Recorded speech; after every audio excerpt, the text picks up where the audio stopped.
Hello everyone, I am Tacit and welcome to the Gems of War Guild Wars Week 8 Day 3. So today, of course, well, aside from the Guild War, we'll be getting around to that as the main first thing, but one of our main goals today is going to be, as soon as we go finish out that Guild War, maybe some of the basic dailies, we'll be heading over to using the 1 hour booster that we have. Of course, with the update, you no longer can double dip the 1000, so you have a lot more flexibility when you can end up using it. So if you overshoot it, yeah, there's no extra points you can get for it anymore, so you just use it whenever across the entirety of the week once you have it, which allows overshooting it and just saving it for the weekend for the most part. But beyond that, of course, we'll have a 1 hour booster, and the plan for that is... did the game just freeze? There it goes. But the game for that, our plan for that, is to go get rank 2 PvP. Obviously for our bracket, not overall. What is it for overall? Yeah, we're not doing that. But, you know, rank 2 for our bracket, obviously, which is only 21,000 at the moment. Obviously, we'll go a little bit higher than that, just to make sure we're good to go for tomorrow. But, yeah, that's pretty much the game plan. Just go do Guild Wars and then go and get this. And of course, yesterday, we finally got level 2000. Look at that. Look how shiny that looks. A clean 2000. Enjoy it, because that's only going to be there for like a few more days. But yeah, the Monday video, 100% we're doing that for our thumbnail. We already talked about that yesterday. But 100% that's the thumbnail for tomorrow. I mean, for Monday, I mean. But anyways, let's go to Guild War. Unfortunately, one bad news for Guild Wars today is this might be an easy wipe. I'm noticing their score is quite a bit lower. So we're still going to have a battle for every single one, but this does look like it's going to be our weakest opponent all week, which is why we're going to somehow lose to them. Because, yeah, I kind of need to take one of the more dangerous paths. I don't know, we'll see where the guild is by then. Maybe I'll just go middle, because we do have to take out Dragon if we go top. I'm not sure if we're going to take it or if we're going to let someone else in the guild take it, but I don't know, maybe we'll take the more challenging fight, just to take it, just for the fun of it. But yeah, we'll go take top, because the only annoying fight in blue, other than Palace, is this layer right over here. This is 4 times Dragon Team, which of course means Flower Dragon into 50% mana start into like Empower with that one like yellow Dragon Gem thing. It's pretty powerful. Is our opponent going to be using that? We don't know until we get there. But if they are, then yeah, it's a little bit of a challenging fight. So we'll go take top, as I'll make this a little bit spicier then, since that's probably the hardest fight. It might even be harder than the Palace, honestly, depending on what they set for Palace. But it'll be the game plan then. Let's start getting to it. So, should we switch our team up a little bit for the earlier fight? I keep thinking this team is going a little bit too slow for like this very first fight compared to how much score we could end up getting for it. The problem is, what do we really do to help it? There's no Empower. We can spam 3 Queen Aurora and go like 1 damage source or something, or 2 Queen Aurora and Elspeth and her, and then just like spam mana into her and maybe go for that double cast or something. But I don't know. I might just leave it as is. But it is definitely an angle. Go like 1 billion of the extra mana links, and then just go all in on the Immortal. Don't even bring Hero into the fight. I don't know, do we do that? I think I'm going to. I'm going to do something really weird. Just for this first fight. But, might as well. Let me copy it so we still have it. Get the, what's it even called? I forget its name. It's been so long. This thing has never really been, like, particularly meta, but has always been, like, somewhat useful. But Queen Aurora gives +1 to all mana links in the entire game, which is pretty high compared to the highest that you could otherwise get being Hero with +3. Oh, so hello everyone, by the way. Let me go move this over so I can see chat. Hello everyone! Hello, why is it going crazy? Why is it doing that? Hello, yeah, hello Mulu! Hello, Cookie, hello Outlander! Hello, Jet, hello Minnie! Welcome, welcome, welcome everyone! Alright, let's go get into it. Anything we need to change here? Aside from what we changed it to? I guess we'd go all in on the mana now. So change our banner to brown blue, and we should be good to go. Minusing yellow shouldn't really matter that much as long as it's blue and brown related. We should be good to go. And then we just have Princess Elspeth cast on first slot, and then we have Celine do her thing and just double cast to win. I think is the game plan here. Don't think we need to change anything else. Just 3 times Elspeth and just go all in. That could work too. Actually, you know what? Let's go double Elspeth. That is true. I do want to keep 1 of her though, but let me go double Elspeth. I need more letters than that. There we go. That's a good call. Let's go double Elspeth instead of single. But I will still keep the Queen Aurora to offset our little bit extra mana, because I'm pretty sure we win within 2. As long as we don't get really unlucky, we should be fine with just a double cast. Alright, is that everything? I think we're good to here. So the whole plan here is just for the earlier fight just to go and clean this up as quickly as possible. We just go Elspeth our first slot. Hope it lands. Ooh, a bit of a miss. Okay, maybe we should have gone 3 Elspeths. Oh no, slight miss there. Okay, we'll try for round 2. A bit of a miss again. Okay, that was not ideal. Biggest issue here is we need 2 casts to win. Maybe even 3 at this rate if he's going to gain that durability. Maybe we should have gone to triple Elspeth. I was hoping it would have missed a little bit less than that, though. Oh yeah, we have immune to everything. I was wondering why that didn't affect us with a billion stats effects. But of course, she does have Invulnerable, which is even better than Impervious. Because this thing has Curse Freeze, but that curse doesn't matter because it has immune to curse as well as immune to everything. Alright, well, pretty much everything. Oh, we'll take that one over. Get our last little bit of mana. Which is still going slower than I would have hoped it for. But I'll get there. Come on, purple. You know you want to. Yeah! Alright, there we go. That's match, right? Is that lethal? No! His first slot's gonna have enough to live. I think I have to take a skull here, then hit him. With this. And it's still not gonna be enough. No! Wait! Oh, yes, it is because of boost ratio. Because of enchant boost ratio. I forgot about that. Nice. Enchant boost ratio saved us there. Alright, let's go take top half and go take the harder one. And obviously, we go switch our team back to normal now. Don't accidentally use this. We would be in trouble. Alright, back to normal team. Anything else we need to change here, or is this fine? Oh, nice. He ran Ron to Star, so this is very free.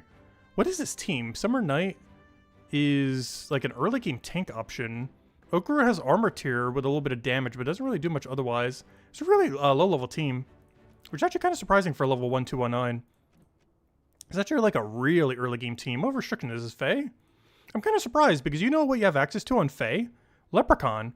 You could literally just run Leprechaun into like a half-decent weapon and just put whatever else on your team. I'm really surprised he didn't go down that route, given that that's also low rarity, but it'd be more effective than this. But let's go take it out real quick. Don't think we'd change anything, just double checking. Oh, so he's running Barbarian, which is interesting hero class as well. Max Barbarian at that, which I think is even more surprising. Because that's not a class you see that often. Hello, Tingy! Welcome, welcome, welcome. Hello, Chad! Welcome, welcome, welcome. Alright, what do we need here? We'll go get our mana immediately. We didn't get frozen or anything because this class can't even do it. Get our last little bit of mana. We should be good to go. Take that over. Get our true damage down. Get our triple kill. Kills everything, but what does this thing even do? Do a bunch of damage to all enemies, boosted by Fair Fire Gems, and then summon a Summer Knight. So it gets to keep resummoning the tank. Okay, I see what they were going for with that then. Because they put Summer Knight in first slot, but then had infinite resummon of the Summer Knight afterwards. So that was kind of what they were going for with that. Oh, he's actually going to get the summon too. Oh no. Oh no, his plan worked. Oh no, I got a skull. We're fine, we're fine. Oh, so hello, Jamie. Welcome, welcome, welcome. Okay, good thing we got that skull there, the extra turn skull. Otherwise, it would have gotten a summon, and that would have been really annoying. Because that would have taken substantially more turns. All right, let's go take the harder route. The easier route would be go down middle. But we'll go take out the dragon fight. This team is just a Phoenicia. Main thing of concern is his double mana drain. We do have 2 things immune. Or sorry, 1 thing immune. Because I forgot. Impervious doesn't have immune to mana drain. Invulnerable does, though. But, yeah, that could be a little bit of a liability.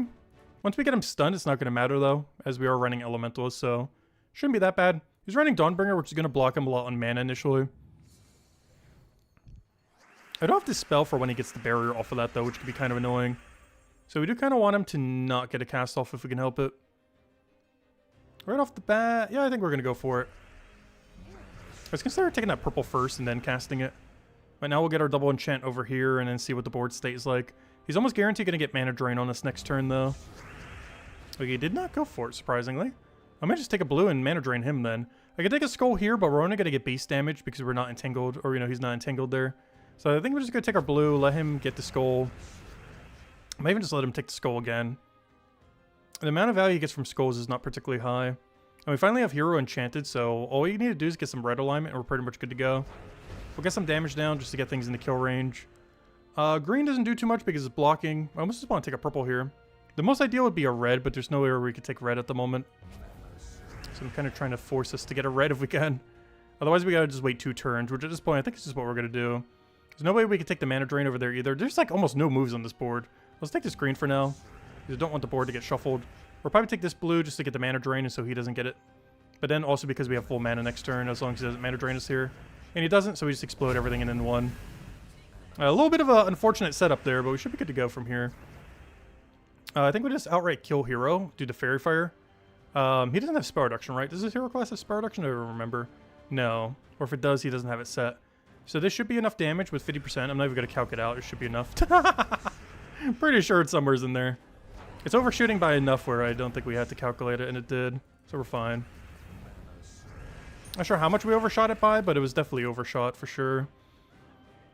I think we just go for mana here and just hope it lands. Don't think we really need anything else beyond that. Hope we can just get lucky here. We could work with that. Nice. And that's match. Yeah, King of Ravens is really annoying. He's not that bad of a troop. Main reason you don't use him offensively that often is because he could backfire, so he's kind of annoying. But defensively, he's actually really solid because you don't have to deal with the annoyingness of him backfiring. Obviously, the defend team still has to deal with it. Like, we mana drained it like a billion times there. But, you know, you don't have to deal with the annoyingness of it. Like, that stalls the battle so much if the enemy's doing it to you with your own mana drain gems. Well, on defend team, it's actually kind of usable. Okay, this is kind of what I was concerned of. He's running pretty much the meta dragon team. The only main difference is he's running Divinia for cleanse instead of the Empower Dragon. So he has no Empower. But otherwise, yeah, that is a little scary. So much so, I actually kind of want to set... He doesn't have Dispel, right? Yeah, he's element... No, oh, wait. Does he have... Oh, here's the moment of truth. Does he have Dispel set? No. Okay, we're safe. Wait, why did he go Giant of Fire? Interesting. Isn't that where your thing would normally be? But yeah, he does not have Dispel. Okay, that's huge. This class does have access to it, but he didn't set it for some reason. The reason I wanted to check is Submerge is going to be really good against it. But if he had Dispel, it wouldn't be worth running Submerge. But he doesn't have Dispel, so I'm just going to change Barrier to Submerge. And anything that's submerged on our team will be protected against both the Flower Dragon and his Ruby weapon. So basically everything, because these two are just support troops. So we're immune to basically all damage other than skulls as long as we're submerged. So if we can get like 2 or 3 submerges down, we should be pretty safe even if he starts going crazy. As after he goes crazy and it finally settles down, we'll have like 2 or 3 troops alive. You know, whatever was submerged basically. So that's pretty much going to be the game plan here. And he does not have any way to dispel. He has cleanse, but no way to get rid of our status effects. So we should be okay here. We've got to remember to switch that back for the final fight. Unless we need it for the final fight. Let's double check anything we need to switch here. But nope, looks good to go to me. Just making sure. Only switch we made was the submerge switch.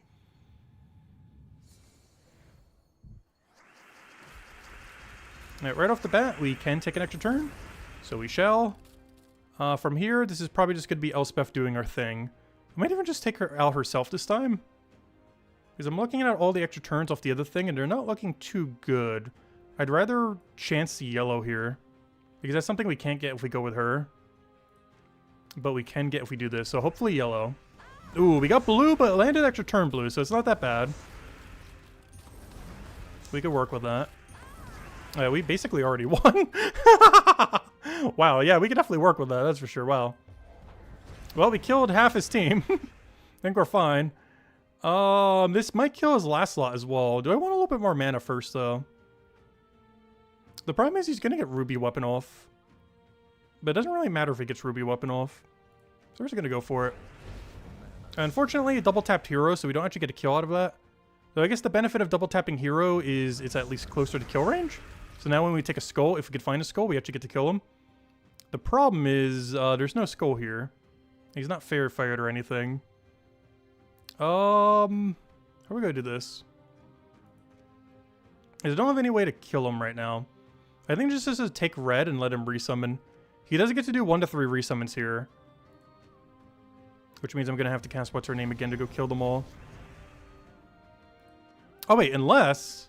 What's your spell reduction? 0? What is... we got the 3 burn damage from the previous turn, so what is this? This is 133. You're doing 142. I could just kill it. He's still going to get Ruby Weapon off, but we can kill his resummon so we don't have to deal with that.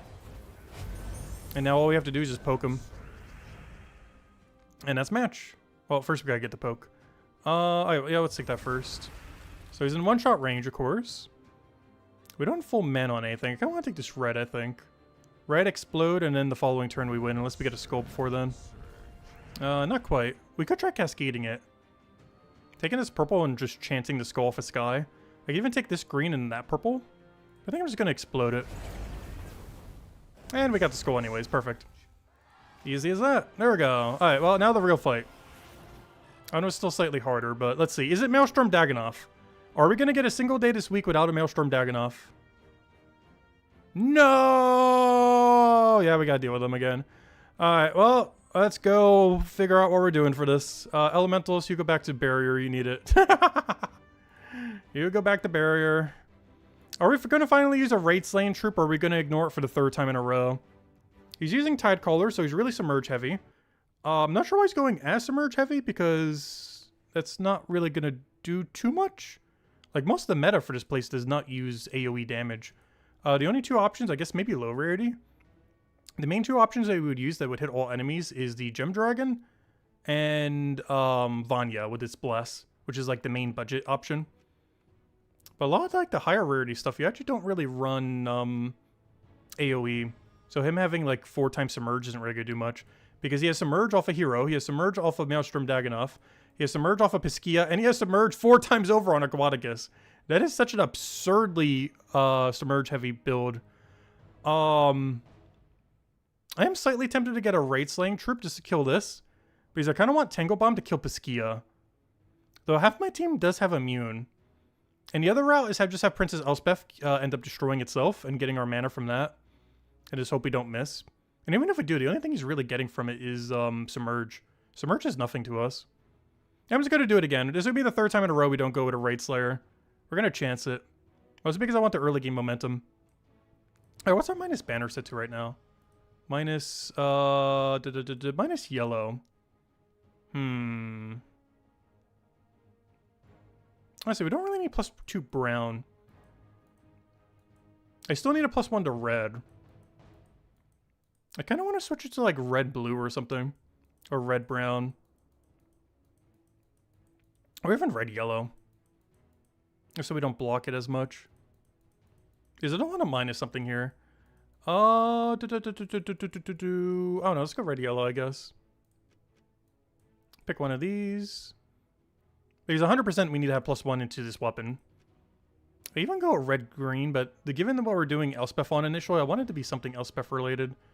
The other alternative would be blue. So you know what, let's go red-blue. That way, regardless what angle we do it on, we'll be able to get something out of it. Because we need the +1 red so we can 2-turn this conveniently. And then the blue just to maximize Elspeth's ability when we end up doing that then. Alright, should be good to go then. Let me just double check the guard's class or the elementalist. Actually, do we even need elementalist here is the other thing too. Do we care if he's frozen? I guess yes. Having him frozen on blue would be pretty important with the team we're up against right now. Having a way to deny blue would also be kind of interesting.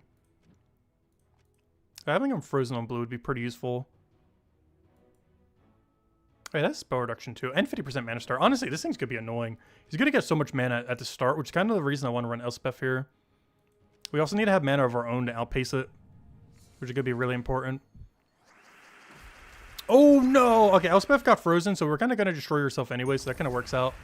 That getting frozen is best case scenario. As the more important part about that is Entangle. Though him being frozen on green, I mean on blue is pretty important. I think Elspeth just goes on herself and hope we don't land blue.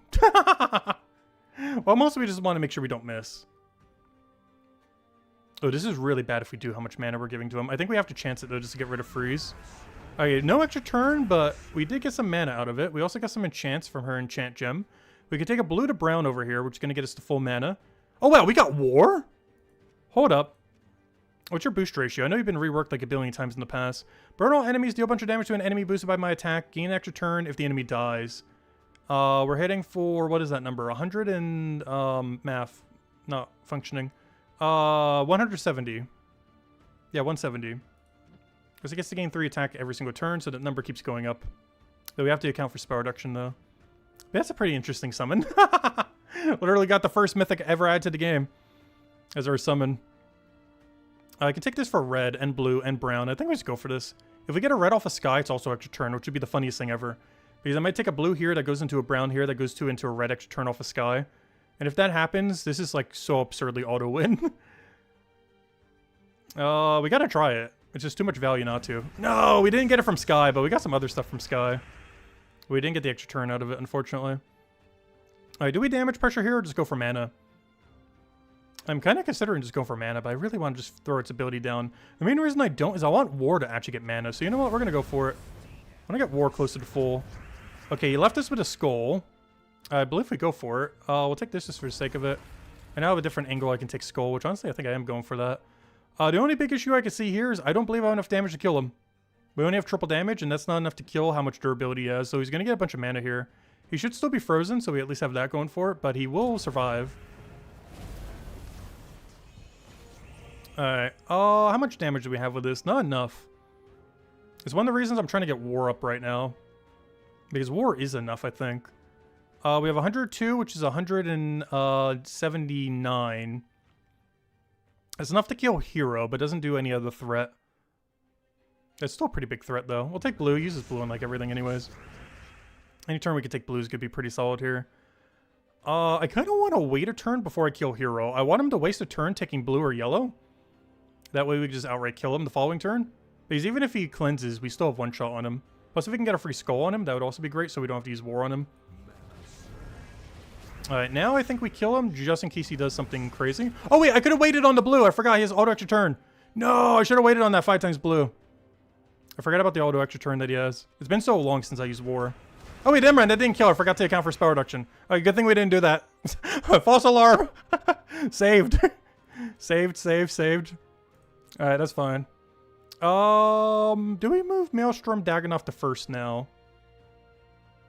Because realistically, he dies to burn unless we get really unlucky. I think I still go for the explode just to play it safe. Piscia's doing Piscia things, which is kind of scary. Because now he has access to his insta-kill. That could be a problem. Because he will kill something here. And might be able to kill something else after that something. Oh, wow! He hit the one thing with immune! Wait. We got some luck. We got some RNG. Wait. Hold. He had 4 choices, and his first choice was literally the thing immune to killing. Good job. Perfectly accurate AI. Alright, let's see. Do we go for damage poke here? I think this is damage poke. And then we see what we can do with War the following turn. He does have Piscia, but half our team is immune to Devour, so it shouldn't really matter much. War is like the only thing on our entire team that doesn't have immune. Alright, is that kill range? No. Wait, is it? No. There's a lot more damage, but not enough damage. I think let's just take a green to explode, or we can go for enchant. Because that might just give us full mana anyways. Yeah, there we go, full mana. Alright, there goes the freeze gems, doing literally nothing. Good job, freeze gems, from the 15 turns going by. Gosh, a lot of turns have gone by. Let's get this explode. Hopefully we'll get an extra turn from all the potion gems still left over from the Maelstrom Dagganoff. Oh wow, we got another mythic. What is with our mythics right now? He's got back-to-back mythic resummon. Oh, I am frozen on blue, though. I can't take that. I can't take that one, though. Also can't take that one. Is this kill range for anything? This thing is fairy fired. Let's do some math real quick. What is 100 and 200 actually? What is 200 with 50% extra? That's 300. That's lethal. Is it not? What's your spell reduction before I accidentally hit something with spell reduction again? No, that is lethal. He has 252 durability, and we have 300 damage on the dot. Unless I'm doing math wrong somewhere. But yeah, that should be exactly 200 and then 50% extra. So this should kill. Oh, we don't get auto extra turn, though, because he's frozen. But it's still a kill, so I guess we go for it. And then, yeah, this match. Oh, we didn't get to use this thing. This thing is so useless. I'm not sure why they made the thing named after the Nisha medal so bad. This thing needs to steal so much more magic for it to be even remotely viable. Or have auto extra turn, or have it create purple, or have it convert something into purple. Like, this would have been a good one to make it similar to Yalgwei, whatever his name was. The one that, like, does a bunch of damage to the first 2 enemies and then converts, like, all purple to red. If they made this, like, the opposite, like, all yellow to purple, all purple to yellow, or probably all to purple, but, you know, if they made it do all red to purple, or yellow to purple, or something similar, as its convert, that would have been so much better for its ability. That and up the magic steal a little bit. Like, if it was, like, 10 magic steal and converted all yellow to purple, it would be so good. Even though it'd be denying one of his own colors. Let's see. Alright, we'll go throw this down in this match. Ah, there we go. Alright, that battle went somewhat smooth. There was one very sketchy turn in between there, but we came through at the end.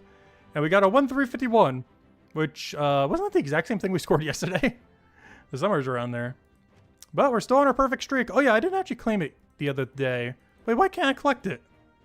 This thing's been acting weird. Has anyone been having a weird collection thing for their PvP reward? Because we've won every day, but I feel like I've only gotten the reward once this entire time. Because I know for sure I didn't collect it yet today. Like, you know, the PvP... Oh, what is going on? Like, the PvP reward for... Wait. There we go. Like, the PvP reward for yesterday, I know for sure I didn't claim yet. But for whatever reason, we don't have it. I know for sure we won. Yeah, I'm not sure why it's not here. But, yeah, I need those marks. We're getting all these wins, and we're not getting our reward for it. Oh, so speaking of reward, let's go claim all these as well. And we're 1 day away from hopefully getting perfect streak. Though we only need to win 3 out of 5 of them tomorrow. Yeah, there we go. Hopefully we'll have a little bit of a harder guild, because that one was a little bit on the easier side. But I'll take it. Alright, anyways, let's go start working towards rank 2 PvP. Let's just clear out some dailies real quick, and then we'll go all in on rank on the PvP thingy. Also, as we mentioned, we are probably going to be ignoring the EXP boosters most days. Unless I can grab the EXP booster with like 0 time, I don't think I'm ever going for another EXP booster again. I was mostly doing it leading up to level 2000 because I wanted level 2000, but now that we have level 2000, unless there's like a Vault event weekend right around the corner, or that's basically it, or unless we can get them automatically without going out of our way for a single second, I'm probably going to be skipping the EXP daily going forward. It's because 2000 was the last milestone we needed for the permanent +1 magic. And now we don't get another one again until 3000, aka never. Because I'm not sure we're ever going to have enough playtime to actually reach level 3000, even if we do it's like 1 armor. Which is pretty irrelevant compared to 1 magic.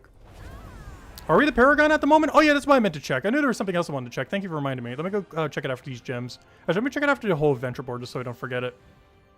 Because I know for sure if I leave this menu, I will not come back to it. And I'll forget like the 1 gem key or something. Also, don't forget to check your adventure boards every single day. I'm pretty sure most people do it as a daily these days. But if you currently don't, 100% make sure to check it every single day next week. Because next week is the 11-year anniversary of the game. And one thing that they do for that quite often these days is bump up the adventure board loot by a ton. Like you'll get something amazing every single day for adventure board on top of whatever the default is. So definitely make sure to be checking it all next week if you don't already. As the rewards should be really, really, really good next week for adventure board for the 11-year anniversary. As well as the pet on Wednesday and whatever else they're doing for it this year, if anything. Which reminds me, I didn't get the code for the month yet this month. But if we do get one, I'll probably hand it out on Monday. If we get one between now and then. Maybe we'll go poker this weekend just to check.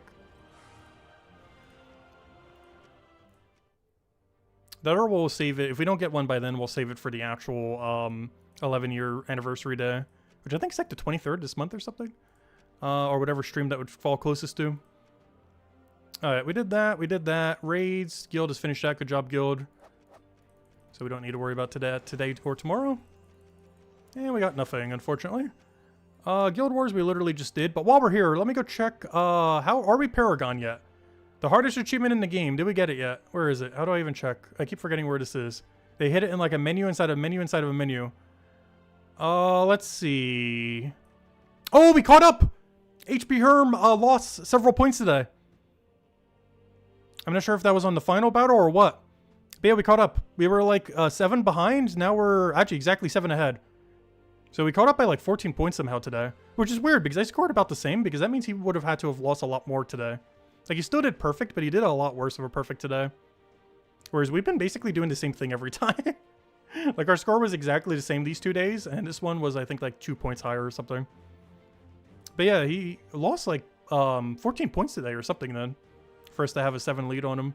Obviously, it's not much, but the point disparity is never going to be much. But, yeah, if we can maintain that into tomorrow. Okay, we got to really try to maximize score tomorrow then. Because that means we might be able to one and done the Paragon achievement. Let me go double check. Is there anything higher than 4,050? Technically 4,052, but you know what I mean. Yeah, there isn't a single one. So it really comes down to how well do we, like, micro score tomorrow. Obviously, we both have to get 5-0. But it's going to come down to, like, a 2-point difference. Imagine if we tie or something. But this is literally going to come down to, like, a 1 to 3 point difference or something tomorrow.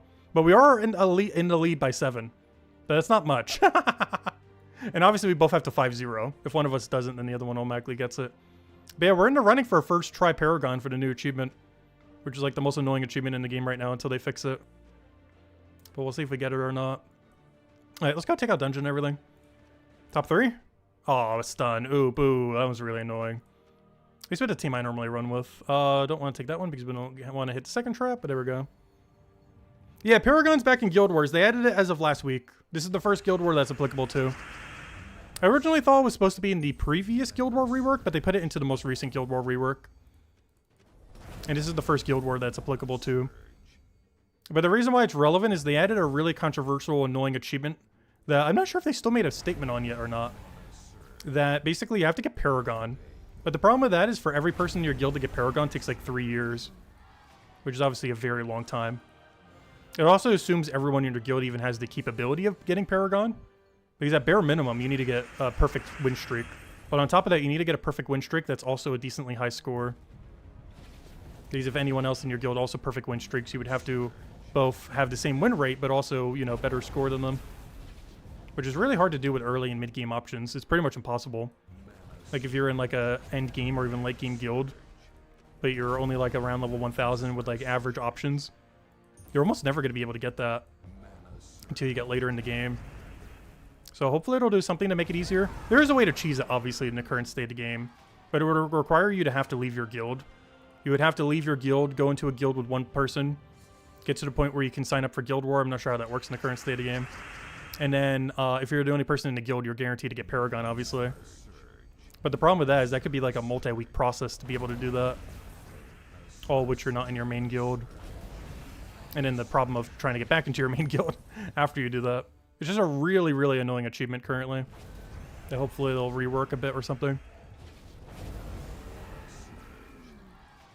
But it's currently the hardest achievement in the game. Because it's both time-gated and just difficult to do. You basically have to, you know, if you're in a 30-person guild, you basically have to beat 29 other people. Alright, we did that. Okay, SoulForge we went over yesterday, but don't forget, if any of you guys haven't checked SoulForge on your platform, because I can only show it for PC Mobile, but if you're playing on any other platform, don't forget to go check SoulForge. They now reset every Monday and Friday. Of course, we'll still go over on Monday videos, but the Friday ones I probably won't be going over most of the time, just because, you know, obviously for streaming or something, like if it's a Vault weekend or something similar, we will, or like this weekend where it was obviously Guild War. But, you know, I'm not going to cover like a 2-minute video on it on a Friday. I'm pretty sure someone out there might. But yeah, we're not going to cover like a few minute video just to go cover that. So just keep an eye on it. And you know what you need, most likely. If you see something good there, just pick it up. But it does get reset twice now, both on Monday and on Friday. We'll still go over on Monday videos, but it does get reset again on Fridays now going forward. Basically a double reset per week. So whatever you still need and so forth, just keep an eye out on it on the weekend as it does cycle back again. Alright, what are we looking for right now? Dungeon we just did, that we just did. Vault keys, we'll use the rest of those later. Pet next week on Wednesday. Yeah, I think we're good to go. Let's go to PvP. Let's go use our 1 hour booster and just spam PvP for an hour then. I don't think there's anything else we need to mess with. Let's just go get our booster down, wherever that is. There it is. Grab that. Alright, let's go get the rest of the points we need. Oh yeah, I should have actually done the buff first, but oh well. Let me go. Oh yeah, I'm gonna have to do those annoying side battles too. Oh no. Maybe I should have waited a little bit on that, but that's fine. Because I forgot, not only do I need to go get the buff, but I also need to go get all the side battles done. Of which we have several we need to go do. Because we have 2 we gotta go do an outer ring, and then the central one. The central one should be pretty free, since we're allowed to use anything. The other 2 might be a little bit slower though.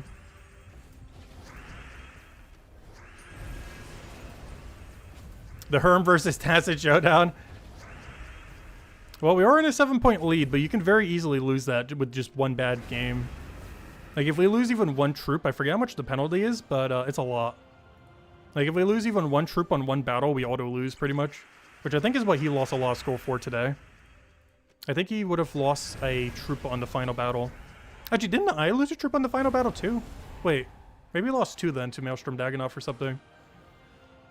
Because, yeah, didn't I finish today's Guild War with 3 troops, or was it 4? I don't even remember now. Did I have anything on my team that had resummon? I feel like I did. Oh, you know what? No, wait, did I? No, because Elspeth couldn't have resummoned. Oh no, did I have resummoned? Why do I feel like I did? Oh yeah, I did, because the weapon! Oh! Maybe that's where we made up the points. I think he got insta-killed on Hero. I think that's what happened. Because I'm trying to think what would have made him lose so much score. I think I know exactly what made him lose so much score. His summoning weapon got killed by Maelstrom Daganov on the final battle.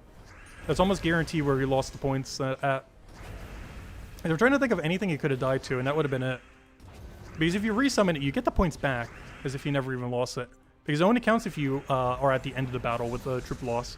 It doesn't actually matter if midway through a battle you lose a troop, as long as it's resummoned by the end.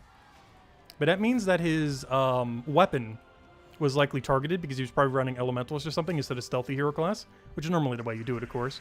But because of that, he got hit by Maelstrom Dagannoth on Hero, and then he didn't have a resummon option. So he lost however many points that is, which I think is like 10 points or something? Like 5, 10? I don't remember the exact number. But that's probably how he got the lead of 7 points. Because there's like a 14-point disparity between what he had yesterday compared to what we have today. And I didn't score any better today, so he would have had to have scored worse. And that's the only thing I could think of that could probably do that exact number. Alright, there we go. Alright, next order of business. Let's do Central while we're over here. And after that, we got to go take the 2 outers for the gold marks. And then we just farm middle, I think, the whole time. And we'll just do that to get all the VP we need then. And I'll go use the little icon thingies as well. So I'll use them one at a time so we make sure we actually get the points. And we got a couple of them from the PvP thingy as well on the free side. Even though we didn't go for the paid side, you still get 3,000 VP on the free side of Guild Wars. As long as you get, like, what, 12 wins? 15 wins? I forget what tier gives it. But somewhere's in there. You end up getting, like, 2 little silver icon thingies. It's only 3,000 VP, but, you know, for a week like this, it's, it'll help us get to where we need to be. Oh, don't kill my damage source, please. I need that. I'm using that. And this is why we run Talk Shotgun PvP. Keeps to kill all your damage sources. You have, like, infinite damage in the backline. Purple Dragon Journey event next week? Oh, that's going to be so funny. Purple books! Oh, that's huge. Wait, that's massive. Oh yeah, I didn't hand out a code yet this stream. Let me go hand one out. Also, we're running low on codes. I only have a little over a dozen left until we will never have a gem code again until whatever they figure out what they're doing with this code system. And this is just going to be one pet code forever. Per month. Because I only have about 3 months left of normal gem codes. Maybe a little bit less because we keep handing one out on every Guild War day. So it might be like 2.5 months. We basically have until next year. Like at best, we'll make it to the end of January. And then all we'll have left is like 1 pet code a month. They technically changed that system for months now, but we have such a backlog of codes that it's not that noticeable yet.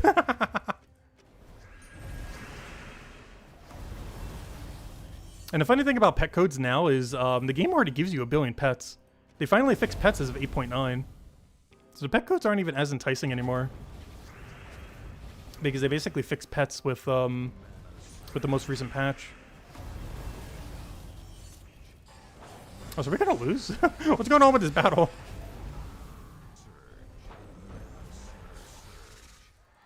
If he would have gone to Essence of Evil, he actually had a chance of losing. I think what happened is he got the 10% convert into Frog or something, which really set us back.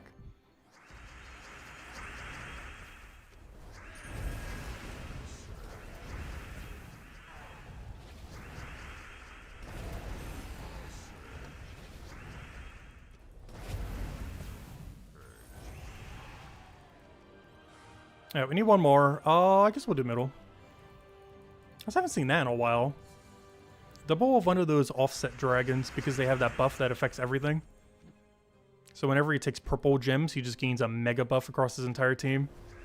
This is how a lot of teams were built in the early game, or in the early days. Back when there was like almost no mana accumulators, people would just make like a super buff team, and it would just take forever to get mana on because there wasn't as many good ways of getting mana compared to today, where there's things that literally give you full mana across your entire team per turn. But, you know, mana accumulation was a lot more scarce back in the day. So sometimes you would just make a team with just like 4 beefy options and make it so whenever you take a color, you get a lot of value. Like on his team right now, whenever he takes a purple, he gets mega value.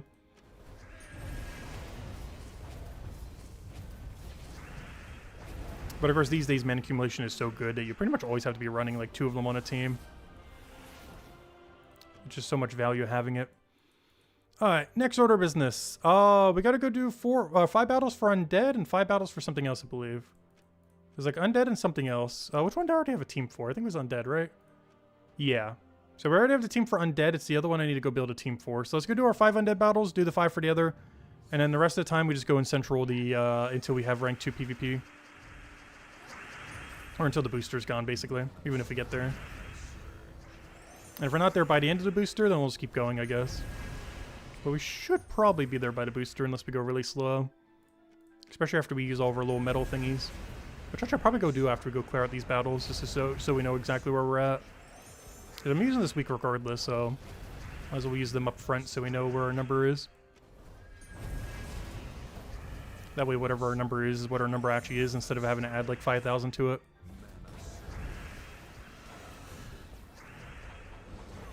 Yeah, there we go. Also, I just realized something kind of funny. It would actually be beneficial if you deliberately let the Valhawk run away every time. It's something I never really thought of until literally just now for some reason. Obviously, it'd be really hard to deliberately try to do that because it only has a 30% runaway.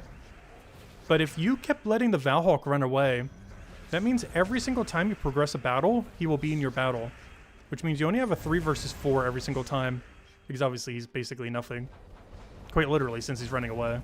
It's literally killing out itself in a sense. So in theory, it would be really strong if you could somehow make this thing run away every time. It's really hard to do, though. But it's actually beneficial if he runs away, unless you're just trying to do dailies really quick. But if you're actually farming PvP, you would kind of want him to not die for, or, you know, do you want him to run away for as many battles as possible? Because every time he runs away is an extra battle that you only have to fight 3 enemies. That'd be so hard to try to set up deliberately without wasting time, though. Especially since it's not guaranteed. You can feed him full mana 3 times and he might still not run away.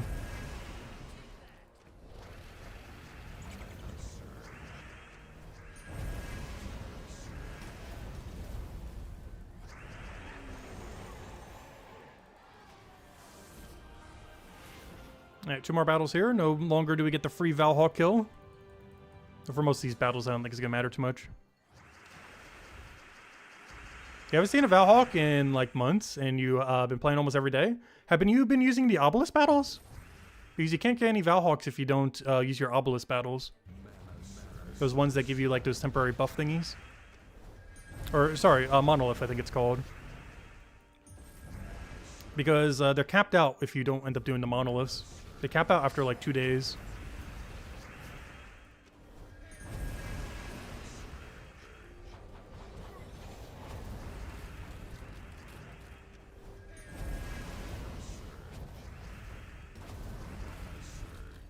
Is this enough damage? No. You have no problem for the goad? So we're going to go for this then. And that's enough damage because he does double damage in this area. Otherwise we wouldn't be using him. Also because he wouldn't fit the restriction because he's undead. And he's very much an orc. I do have to say, out of any one season I didn't buy the pass for that I kind of wish I did. I kind of wish I did for the immortal... I can't say his name. Angrak. But that's probably the only one. So far I only did it for the very first season for Glacia, which was definitely worth it. But out of any season since then, I do feel like this one would have been worth going for, but I didn't end up going for. Just the area that you get to end up using it for. And just the fact that his ability is honestly not that bad. Definitely not the greatest, but it's good enough that it would have been worth going for. It's not too big a deal, though. He's still really strong without all the extra buffs. But if you buy the pass, he gets to like level 20-something. Instead of like the level 9 that we have right now. What do we need here? What is this battle? We do not have one set. It is Elf. Elf is not ideal. Oh yeah, we could use Immortal, what's her name? We've been using her so much this week, might as well keep going with it. Oh, I feel like this thing is so much more damage though. Even though it's lower level. Like doing this into Weaver is just better value. What do we have for Empower? Ooh, green, and we can half mana start. Honestly, I think we just go for that. Give me, that or we can Elspeth. Actually, you know what? Give me Elspeth. And then we go banner into green, yellow. And then it's like minus brown or something. And of course, if you don't have all the warbands yet, I'm actually going to probably start showing them in videos again. if you don't have every warband, one thing that the 8.9 patch did pretty recently is you will now be able to go get all the warbands. They cycle every 2 weeks now. So with the current amount of warbands within the game, you'll be able to get every warband that is missing within a month. I mean, sorry, within 2 months, I mean. So it only take 2 months to get every last warband you're missing. Red to green does not do anything here, unfortunately. That does, though. So I can actually start showing them in videos, because a lot of times I try to deliberately not show the banner, or, you know, warband banners on low rarity teams. I try my best not to show them. Even on high rarity teams, I try not to sometimes, because they're basically discontinued for like years on end in the past. But now they full cycle every 2 months. So I'm going to start showing them in like every team now. Including on the Monday video. I'm not sure if it's cycling on Monday video or not. It'd be kind of hard to keep an eye on. Oh no, I can't hit first slot because he's stealthy. No, he countered us. Luckily there's only one left. We could easily hit it. Because the only thing left. Only problem is if he has barrier, I can't hit through it well with this team. It's one thing that could be a little problematic. We have absolutely no, he dodged us. We have no barrier bypass on this team. Alright, we're fine. And there we go. How many more do we still have to kill? 3 more. We still haven't got the full combo yet, where you use the dragon into Arachne Weaver into, you know, another cast. Because that'd be an ideal scenario for this team. We haven't had a single opportunity to do it yet.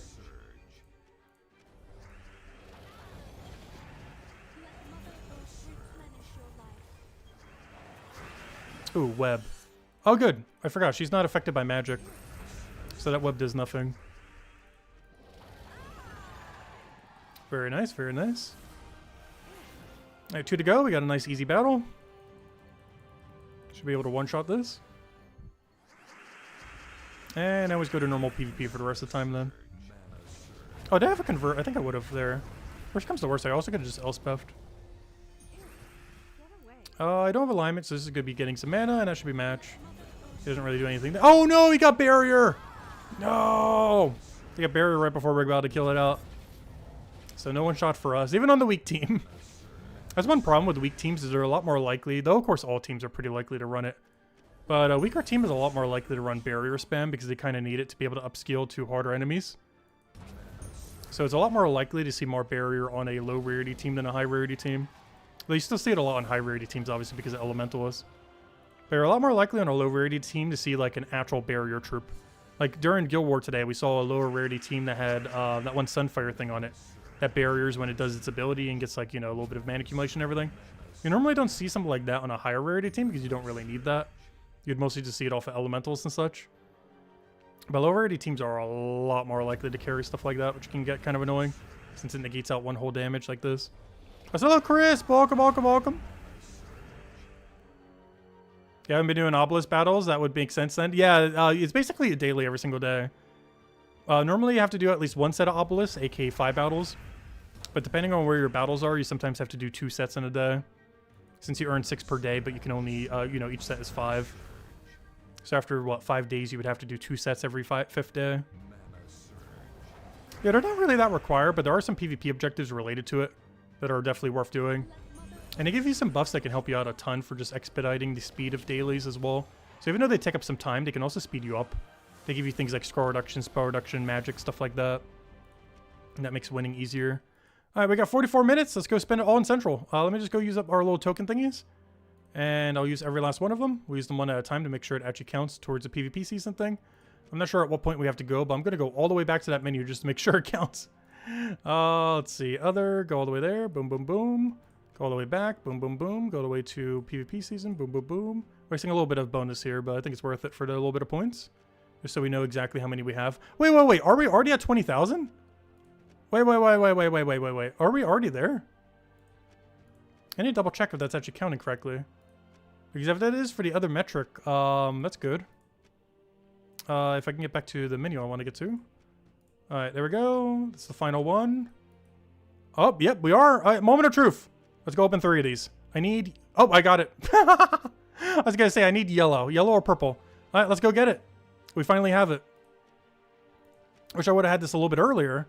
However, that is a yellow deed book, and normally a yellow deed book wouldn't be that exciting. However, we were exactly one yellow deed book short of maxing Suncrest. And Suncrest is a permanent +2 attack bonus. We get +1 permanent attack when we go get this, and then another one from the extra team bonus. So we get one from here, and then we get another one from that. So that is now a permanent +2 attack everywhere in the game. Well, aside from Arena.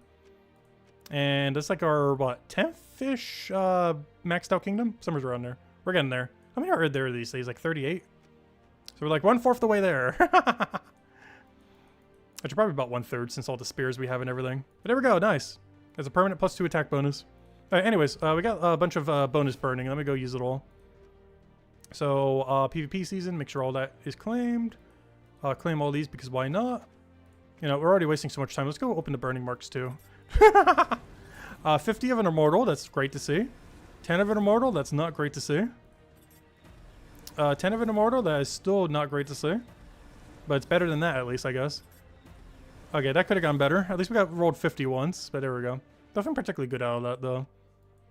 And did we get any upgrades out of that? Yes, the guy that got 50 got an upgrade. I don't think we got anything too relevant from it. It's either pet or weapon here. That is pet. There we go. Not a pet for the pile. Is that everything? Still missing Immortal Gemini from like 3 seasons ago, by the way. How? Also missing Immortal Leo from, I think this is the previous season? Which is basically as strong as Immortal Glacia, but way harder to upgrade, as you can tell by our 0 copies. But how do we still not have Gemini? That's like 3 or 4 PvP seasons ago. That is crazy. Alright, anyways, we're just going to quick battle for the rest of the time. And we're already at leaderboard. We already hit our goal, didn't we? Oh, no. Oh, yeah, because this is only the weekly number. Oh, yeah, so we still have a little ways to go then. That's fine. Alright, let's keep grinding. Let's go use up the VP tokens and go get the rest that we need then. Ooh, I almost want to go for that one. But let's go use our VP token. Oh, yeah, where to use it? It's over here, right? So we're going to run this for the next 40 minutes, running VP token the whole time. But let's go get our battles in. And of course, we'll just be using quick kill Flower Dragon build.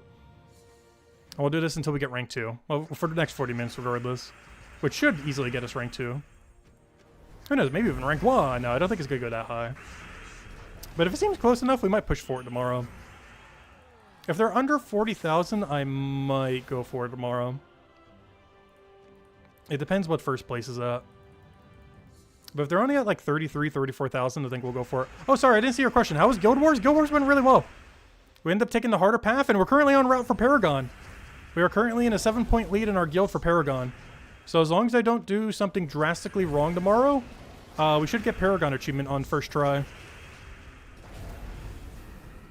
A new one that came in the most recent patch before they go and change it to something easier, hopefully.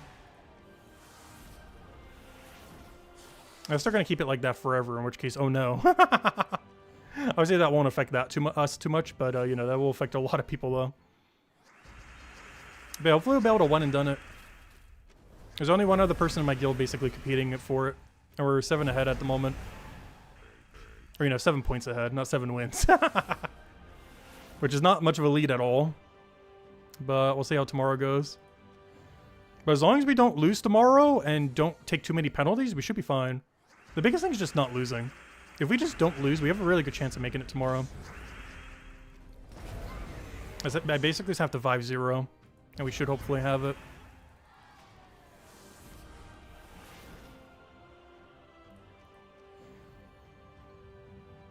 Is hello, Rob. Welcome. And thank you for the congratulations on level 2000. Yeah, we just hit it yesterday. It's going to be our thumbnail for the Monday video. For the 11-year anniversary week. Perfect thumbnail for it. Still can't believe it's been 11 years. That's crazy. Does not feel like 11 years. I've lost all sense of time since like the 2020.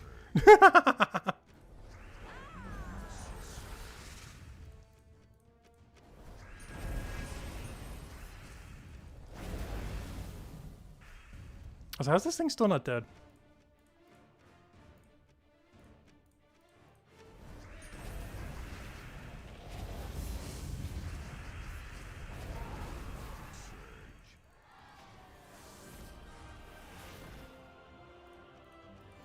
We're going to be taking most of these stronger fights here so we can get more bonus from our VP thing. Because doing those battles that have 50% extra VP doesn't actually apply extra effect on it. It doesn't double the extra 50%, it just adds 100% to your total. So it's actually a bit riskier doing it on them because your chance of losing is higher. So when using a double VP token, it's normally best to do it on the ones that aren't buffed by 50%. As you'll have a higher win rate, and the amount of extra VP you get for both fights is exactly the same. Technically, doing the harder fights is more VP per hour, but you're risking the potential of losing battles. If we had extra stats, we would probably do it. Like, you know, if we were in one of the factions that wasn't getting the gold marks, I'd probably do it. But since we don't have all those extra stats, I don't think it's worth it. Because the disparity between their stats and ours would just be too high. Like, the battle would linger on longer than the amount of points you would really even earn.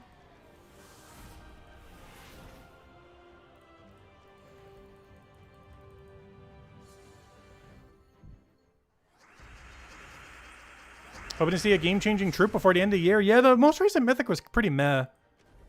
Like, it wasn't bad, but it's so niche that you're almost never going to bring it out over, like, double Talk Shaka, double Pharaoh, anything like that. Like, it's definitely not bad. It's just there's already things that do what it does better. Unless you really want to go heavy in purple. I think the most annoying thing on it is that it's not like 100% Devour on red. If it was like 50% Devour on anything but 100% on red, it would have been a lot better. That way it still has some Devour rate against non-red. Because I feel like the biggest issue with the troop that came in last Friday is 0% Devour rate on anything that's not a red troop. So it's not consistent enough to use as a Devour option unless literally the entire enemy team is red. Which is very rare.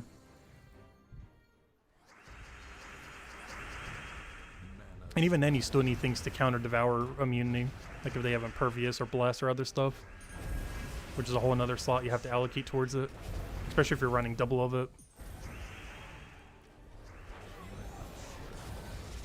Although in all fairness, Wand of Stars would normally cover that.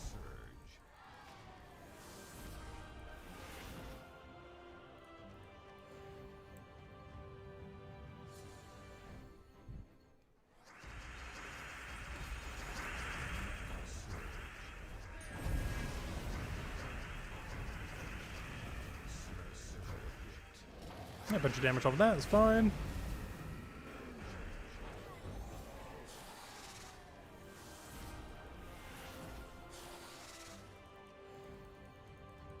Oh, so you know what we need is a quality of life update at some point? The ability to see your boosters at some screen within a battle.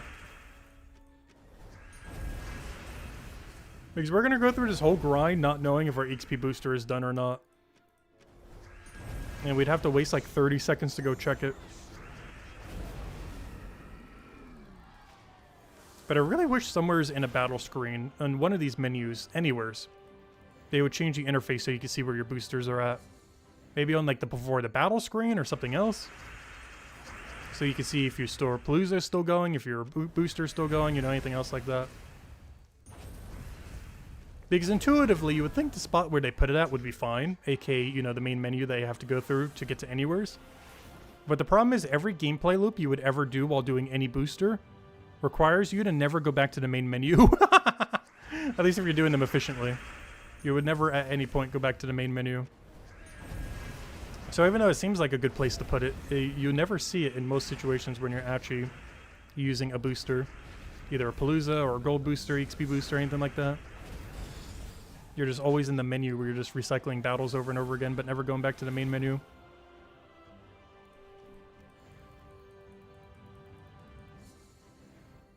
Because I feel like a good screen to go show that on would be the preview one. Like right when you're about to get into a battle. Which I'll show exactly which one it is in a second. But all the interface changes they've been doing and stuff, I feel like that would be a nice new one to do eventually. This one right here. I feel like this one, like right here or somewhere, depending on the game mode, I guess. Because some game modes do use this space. But I feel like somewhere's on this screen, there is room to put a timer. To go show your Palooza timer, to go show your gold, EXP, whatever timers. Like, there's plenty of room on that screen to put it somewhere.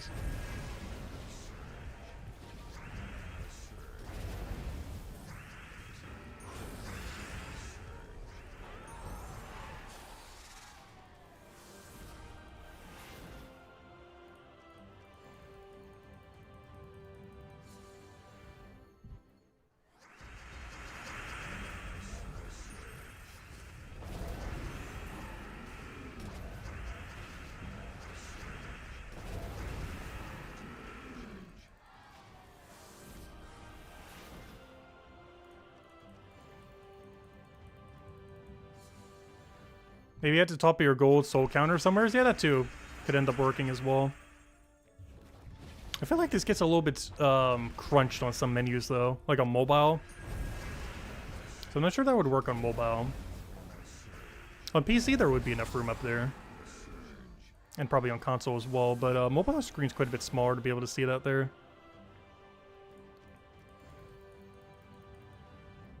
But they could always make it a hover or something. Or make it so it has like really big icons instead of actually showing the thing. And then if you hover the icon, it would then show you your number. Kind of like if you hover this, it has more info like this. Basically just have a big icon up there, and then if you click it, it'll show the time. Because they could do that too. Kind of like how they do it with Storm. Or it takes up very little space, but if you click it, it has an info box. They could do that for the gold thing and the Palooza icon and, you know, other stuff up there as well. So maybe that could work then. Like, they make it a really small menu that doesn't really even have a timer or anything. But if you click on it, it then shows you your timer in like a pop-up menu like this. Because that would work out really well then. Because that wouldn't waste any time, and it would make it non-evasive. Because if the whole reason why they're doing that is to not make like the timer pressure of having to see a timer, you wouldn't actually see a timer at all during this then. Unless you choose to pick the menu that would bring up the timer. Kind of like how the Storm info box works. They would just have to do that somewhere at the top there with all the info box things. Put our gold icon, the soul icon, whatever else. Have an extra Palooza icon when there's Palooza boost, stuff like that. And if you click on the info box, it will then bring up the bigger box with the timer and everything. Yeah, that'd be a good solution too. Definitely gotta do something though. At some point, hopefully. Maybe the next big good quality of life update. Because the most recent one was pretty solid. Aside from the really annoying Paragon achievement, it was pretty much a perfect patch.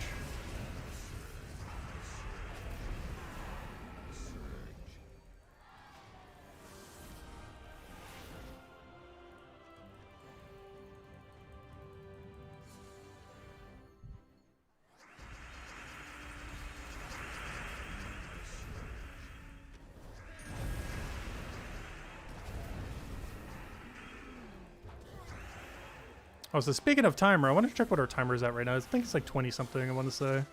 30 actually on the dot. Hey, Tributary, good thing I checked. Alright, now we're going to stay in this menu for the rest of the time, because now that I know it's 30, we know exactly how long it's going to take. So we'll go to like 9:35 my time then. Should be another 30 minutes then. Technically an extra minute just to overshoot it a little. We'll go till 9:35 then. And by then we should... Oh no! The thing did the correct thing. That almost never happens. His Grey King actually functioned correctly. The AI Grey King almost never does that. Though in all fairness, almost every single thing on my team is using the same color. So he has like a 50-50 chance actually. So his chance of hitting that is actually pretty high. But he actually landed the 50-50. He's almost forgot about that. Since we're using 3 the same color on everything, he literally has a 50% chance of landing it, so it's actually kind of likely that he would land that. It's not like we only have one color overlap. Literally all of it's overlap. Still unfortunate, though. But yeah, gotta be careful with those Grey Kings. This team's actually really bad against it. It's very rare it ever gets enough mana to cast, but it actually got it that time. Because normally it's blocked by something else that makes it so it never gets this mana. Like some kind of 6-color option. Like a Prismatic Orb or, you know, something else. You know, someone else who was running Wand of Stars originally.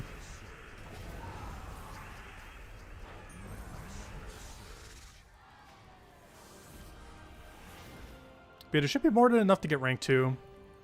If we have the time tomorrow night, after going over all the weeklies and finishing Guild War, hopefully with Paragon, fingers crossed, so we can one and done the achievement and everything else that we need to go do tomorrow. We might go push PvP to rank 1 tomorrow then, after everything. If it seems a reasonable amount of time for us to get it, we'll probably go for it. I think it's only like 10 or 20 more gold marks, but, you know, might as well go for it. As long as it's nothing too high. Because we're going to have most of it done by tonight. By the end of this, we're going to be at almost 30,000. And I think the number to beat unless they get a bunch more tomorrow is like 33. Which is like not even half an hour of PvP.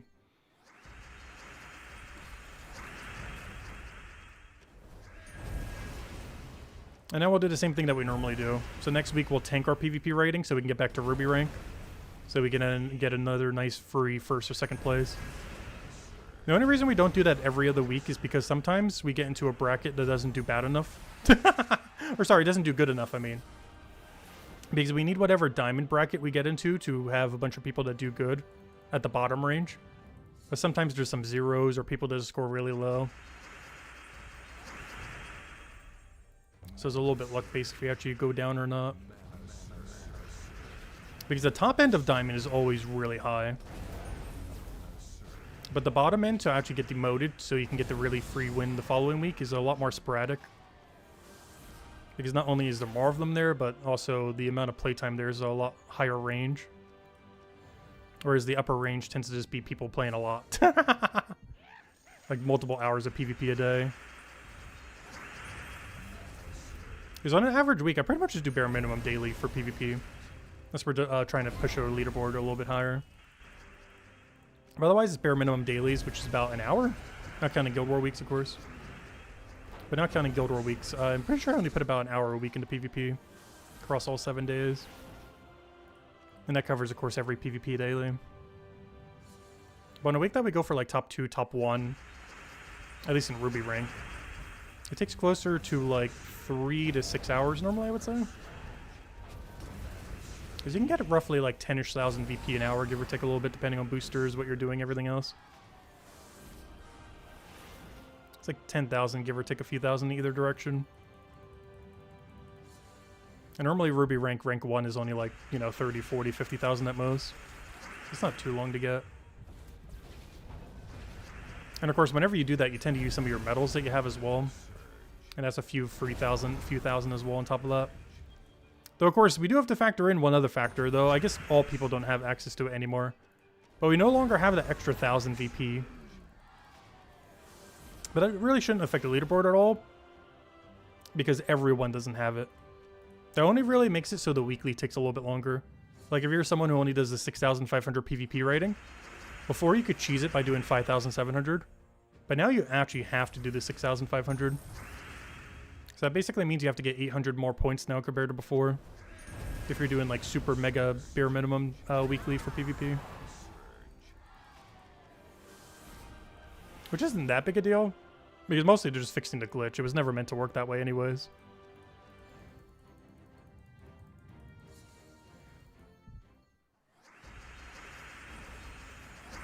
It was basically a glitch that was just accepted as a feature for like a year.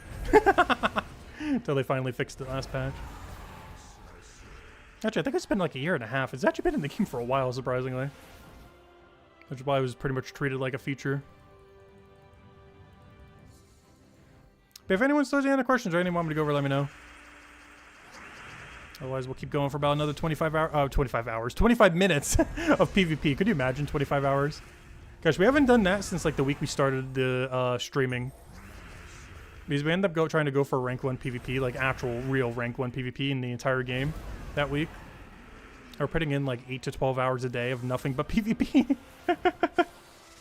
And I think that's still to this day the most PvP I've ever done in 1 week. By a very large margin. Because I believe by the end of the week we had, like I want to say 70 hours into PvP. Like at least 60 for sure. Like, we had upwards of 60 hours of nothing but PvP. And that was back when PvP was a lot more annoying as well. The meta was way slower back then. Compared to how absurdly quick the current structure of the game is right now. Where every battle takes like 20 seconds. Because how much power creep there is. Good old modern Gems of War. Like you blink for half a second and the battle's already over. That's one thing I really like about Guild Wars. It kind of slows everything down a bit. Your average fight isn't like 30 seconds long. It's still my favorite game mode that's ever been added to the game. I wish there was more stuff that felt like it within the game that was actually rewarding. Like slower paced battles that you only got like a limited number of, but you had to do like really good on them. As Rob mentioned, definitely feel free to leave a like on the stream. Helps a lot and is greatly appreciated.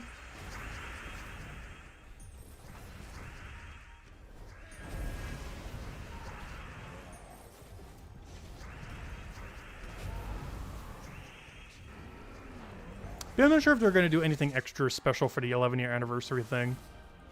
It'd be cool if they do, but I'm not really getting my hopes up for anything.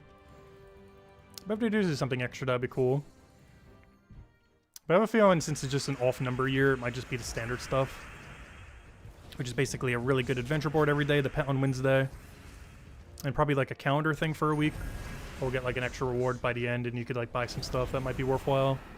They'd probably do like a bunch of deed books and stuff like that.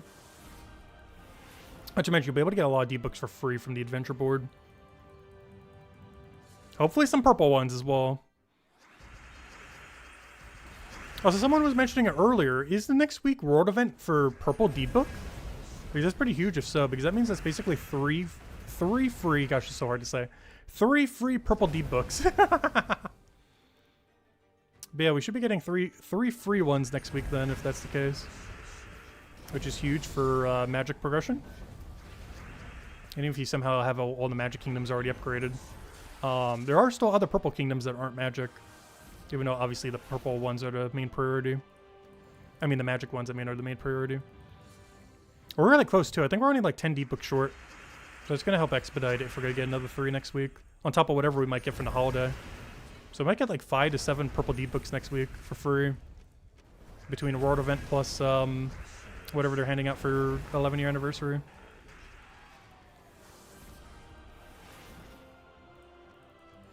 Which means we're pretty much there. Because from all of our PvP gold marks too, we'll be able to go and open a bunch. We'll probably get another 1 or 2 from that. Which means there's a good chance by the end of next week, by like this time next week or Sunday next week, we might actually be able to upgrade another kingdom and get our final magic upgrade. As all the extra benefit from next week might finally push it over. I'll find out by next weekend. Also, wait, Templar? What is this? 2015? What year is this? He's using Justice. I know I've lost track of time, but gosh. We're going back like 10 years now. Back to the Justice meta of like Valkyrie with Queen Mab.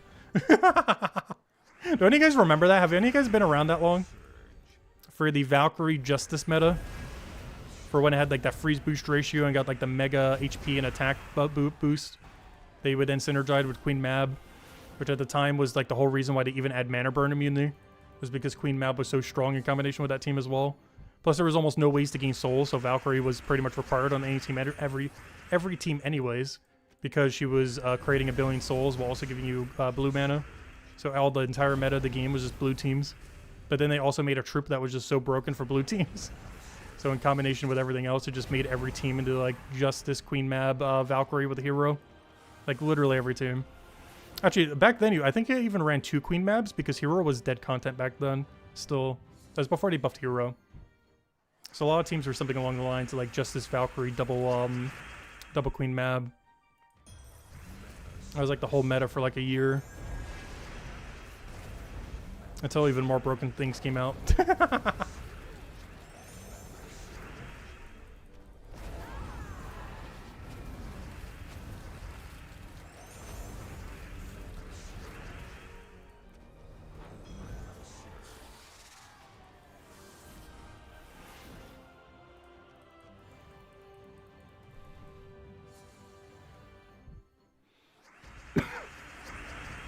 Oh.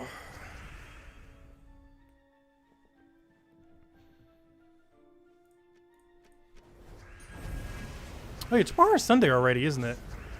I'm not sure why, but I feel like I lost a day this week. I think it might have been because I was trying to do all the prep for the one Brighter Shores video we did. Because that took quite a bit. The video itself was like almost an hour and a half long. There was quite a few hours of prep for it too, getting some things for it, writing a rough script, everything else.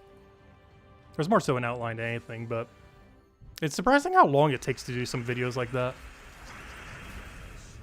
Especially for it to not even get 1,000 views. Which is fine. But it's one of the reasons why it's not really worth spending a lot of time on a video a lot of times. You never know how it's going to perform on YouTube. And I find it crazy that some people put like 10, 20, 50 hours of editing into the video sometimes. And it will just get like 500 views or something. There's always my concern when doing like a really highly edited video or a really scripted video or very well researched video. Because you never know sometimes how it's going to work on YouTube algorithm. Sometimes it'll do well, but other times it just does literally nothing. These average Gems of War videos is pretty easy to make.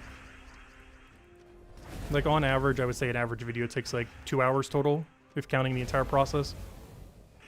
Some things like the Mythic video even closer to an hour. Whereas the Monday video takes closer to like 3-ish hours normally. Mostly because of all the teams.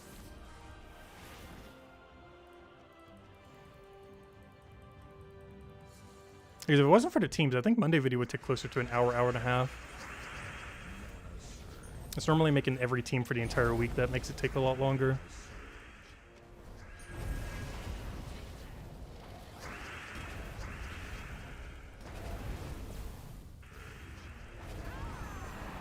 Yeah, daylight saving time probably messed it up too. Because that was like, what, last Saturday, Sunday? It didn't really affect me initially, but I'm starting to feel it now. You know why it also feels like that? Because my birthday ended up taking up a lot of time too. There's basically like -1 day this week. Because I was kind of doing stuff all throughout that day. Because otherwise that would have been a day I would have been doing, you know, actual other stuff. But my whole day was basically just celebrating my birthday. Which is actually one of the few rare times where I spent literally the whole day just celebrating my birthday. Which is probably also what ended up doing it. Also, gosh, that was still so good. I almost want to go back there just for lunch. Not spending as much as we did, but, you know, just getting like bang bang shrimp with like the soup or something. Because that would come out to like 20 bucks plus tax and everything else. It's something I almost want to do to another place I haven't been to in like 15 years near me. Called New York Prime. Not sure how good their quality is these days. I assume it's still pretty good. But it was literally the best steak I ever had in my life. But I wouldn't go there for that. It was the lobster bisque soup. That is still to this day the best lobster bisque I've ever had ever. And I've probably tried at least like almost 100 different ones. And I'm not sure how much it would have increased these days, but it was only like 10 bucks at the time. Which is still kind of pricey, but for what it was 100% worth it. Like if that's only like 12 to 13 bucks these days, it is still 100% worth it. Like literally the best soup you'll ever have in your life. I haven't been there in like 15 years now. Same as when we went to Bonefish. That was the first time I've been at Bonefish Grill for 6 years. Because the one closest to us closed during the pandemic. And the last time I was there wasn't until like late 2018 or early 2019 or something.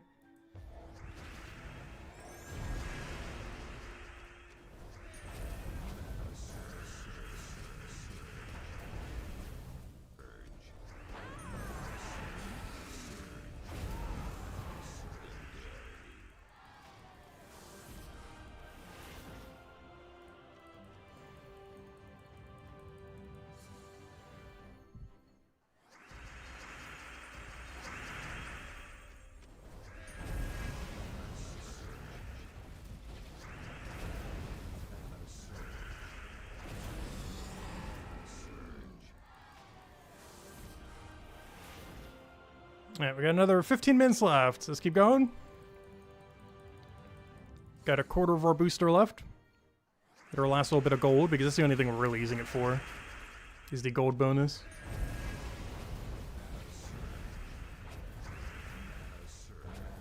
If we could ever end his turn. Come on now. A little unlucky there. Also, can we get some Takshaka mana? I need a win condition for the Maelstrom Dagannoth. Come on, full mana. There you go. Oh, or you could just kill it with a billion skulls. That works too.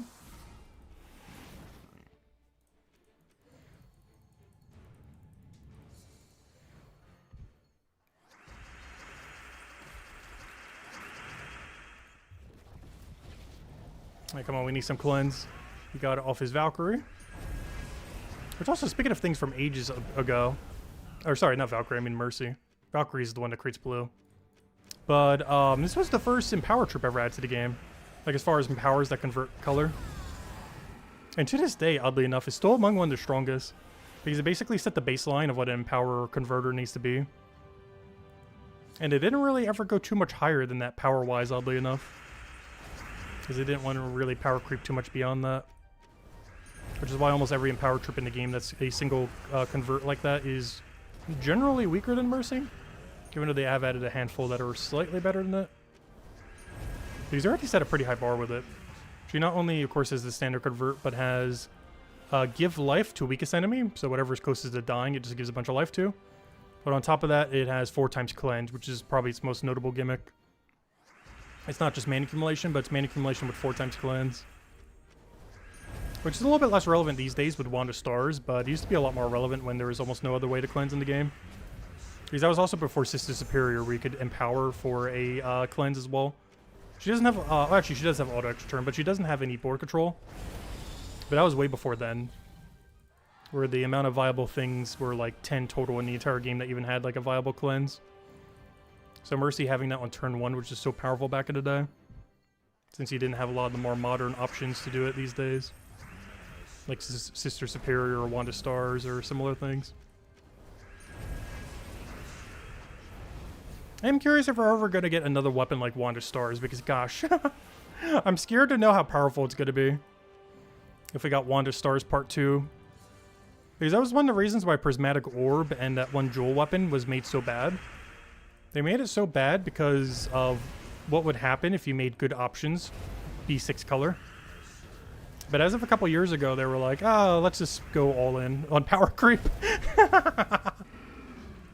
Because back when the game was a bit more balanced, one of the whole reasons why there was a bit of hesitancy to really go 6 color options, even why we didn't end up getting like the 6 color Gorgoltha and a few other things like that, was they were just kind of concerned with the power creep of it. If you had things that covered 6 colors that were actually viable. And you can see why, because now that they did do it, every team is just Flower Dragon with the Wand, or Stellaryx with Wand. Obviously not every team, but when applicable, you run it a lot these days. Like a lot. But if they are going to go down this route, it'd be cool if we could start getting some more options for it. There's one thing that makes it feel not as variable is there's not another option. Like there's no other 6 color weapon that's this powerful. And the only other option you could do instead of the Flower Dragon is the 2 dragons that do less damage than it. Either Stellaryx if you want tankiness, or Diamantina if you somehow don't own the other 2. So it's basically just Flower Dragon or Stellaryx. Stellaryx does have its use cases though. Unlike Diamantina, that's basically just dead content now due to power creep. It lasted for like 1 year and then goodbye. At least it's the cheapest to get, if nothing else. But Stellaryx is still really good. The main benefit of it is it's really tanky. It's basically a tank troop that also just has the damage of Flower Dragon, basically. The main reason why it's not as good is mostly its consistency. Flower Dragon gets guaranteed value as long as there's some amount of skulls on the board. Whereas Stellaryx can 100% miss like Wand of Stars does. And when it does do that, it's really problematic. Whereas you don't really get the same thing with Flower Dragon. Unless there's somehow 0 skulls on the board, it can never 100% miss. It can be less effective by not cascading an extra turn or something similar, or a bunch of cascades, but it'll always get some amount of guaranteed value. Whereas Stellaryx can 100% miss. Like every single star it puts on the board does nothing. And it just gives the enemy infinite mana. Flower Dragon can't really do that. Backfire in the same way. It can still backfire, but not to that same degree. Oh, someone's running the double new worm team. If you still want to get it, still another, what, 5 days? 6 days? Actually, yeah, a lot of time, because we just got it yesterday. So there's still plenty of time to go and get it.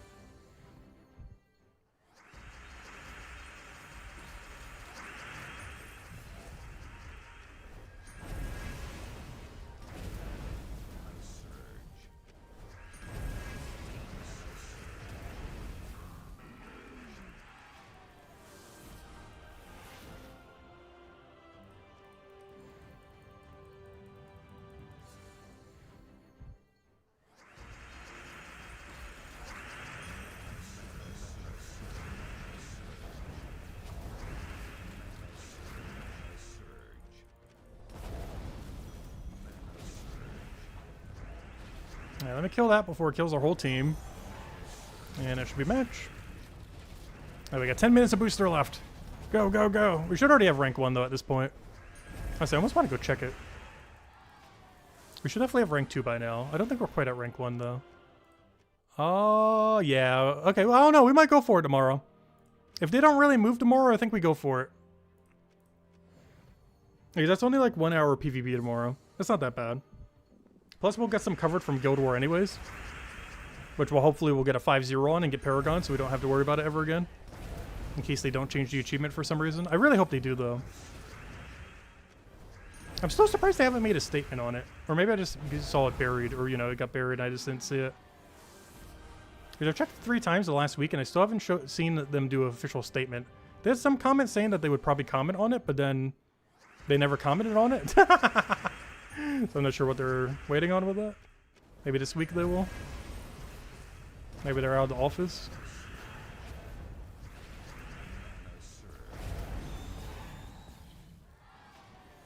Like, they really should change the Paragon achievement. That's just so hard to do. Like, obviously for how progressed we are, it's not going to be that bad. Even if we don't get it this week, we would get it within the next few months. But for the average player, that is, like, impossible to do. That is such a high requirement. Getting Paragon in a 30-person guild.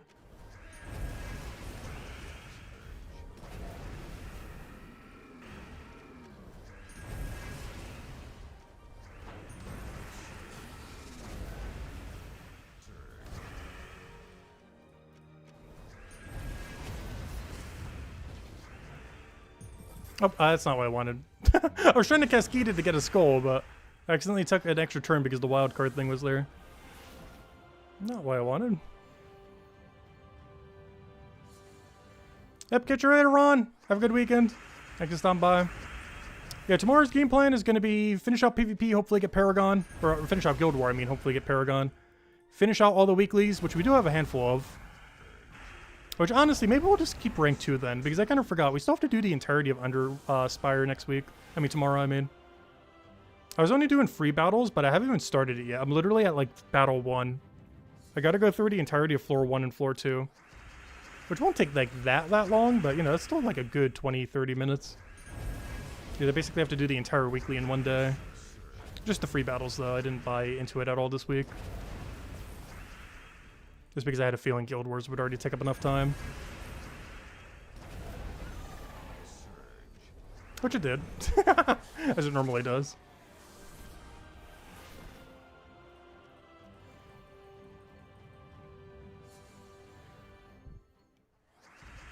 Because now that they finally fixed Guild War, the battles actually take longer.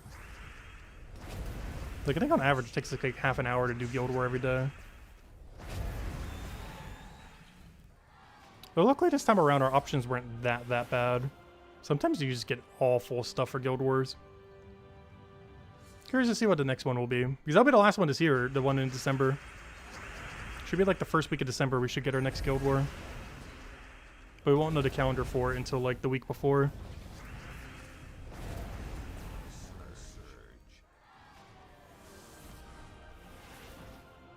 I should be able to get in like 3-4 more battles, I think.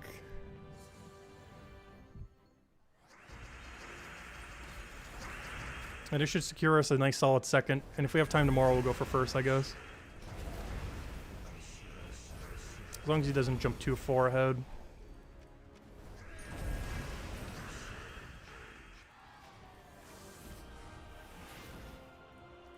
Oh, there's the Justice team again. That'd be funny if someone actually used the old meta.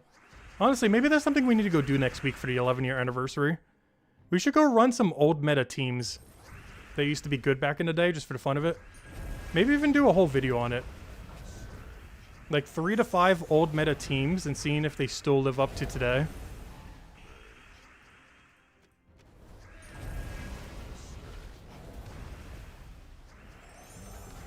Hey, you know what? We're going to cover a video like that next week. Might as well. Maybe on Wednesday, because I can then remind everyone to go get the 11-year anniversary pet. What day is that? Let me double check. I don't think I'm doing anything that Wednesday. But yeah, Wednesday the 12th. We won't have... Or sorry, Wednesday the 12th. We won't have a stream that day. But I'm going to probably cover a video going over, like, maybe 5-ish? 3 to 5 teams. Of, like, things that used to be the absolute meta back in the day. And seeing if they still live up to today. I won't do the stuff that's gotten nerfed into the ground, though. Like Bone Dragon Great Maul team. Mostly because their functionality is completely different compared to what they were back then. But things that still primarily have the same functionality, like maybe the old nerfed Divine Ishbala team, back when basically the thing that made her nerfed to 40% instead of 50%. Like that team, one of the old Goblin metas, a few other things like that. And see how they still stack up. But it will exclude the ones that have been nerfed into the ground, like Bone Dragon, Great Maul, and stuff like that. Like the ones that don't even function the same anymore because they were nerfed so hard.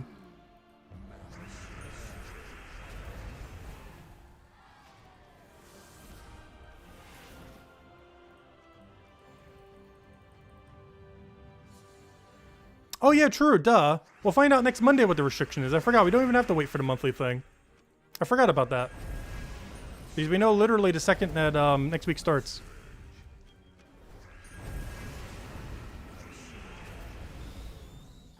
And I think we can get one more battle and maybe two within the booster. We'll go for two, I think.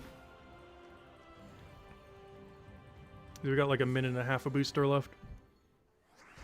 If only there was a timer that told us so. Come on, Gold. I'm clicking on it. Come on, show me the XP or the number. Alright, we'll get this battle, then the next one, and the timer should be over. Or if it's not over, I'll say like 15 seconds left or something. Which we could even see it right now if we go all the way out. Let's just say like a minute. Yep, a minute, 22 seconds. I knew it! I have some sense of time. Alright, maybe we can get two in then if we go quick enough. I would have to average like 30 seconds a battle, which is definitely doable as long as we don't get too slow of a battle. Oh, this is looking a little slow though.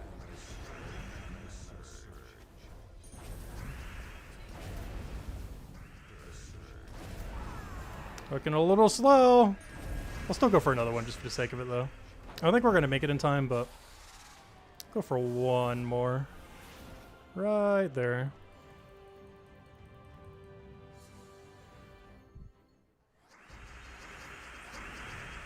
The life and death meta? Which one? Like their life and death Weaver meta? Because that's still used today, oddly enough. I was mostly trying to do teams that aren't as good these days. Like aren't meta now, but were meta in the past. Because the life and death Weaver team is still used to this day. Actually, I'm pretty sure someone in my guild even said it as their defend if I go check my guild war right now. Because I mostly wanted to do it on things that aren't meta anymore. That at one point were. But that one still is meta. But only for elf restriction. Like if I go check my guild wars right now, and I go click on my guild's keep, and I click on elf, I'm going to make a bet one of these two is running the life and death meta on the thing. There it is. Except it's ran with Ruby a lot of times these days. But that's the life and death meta just with Ruby weapon.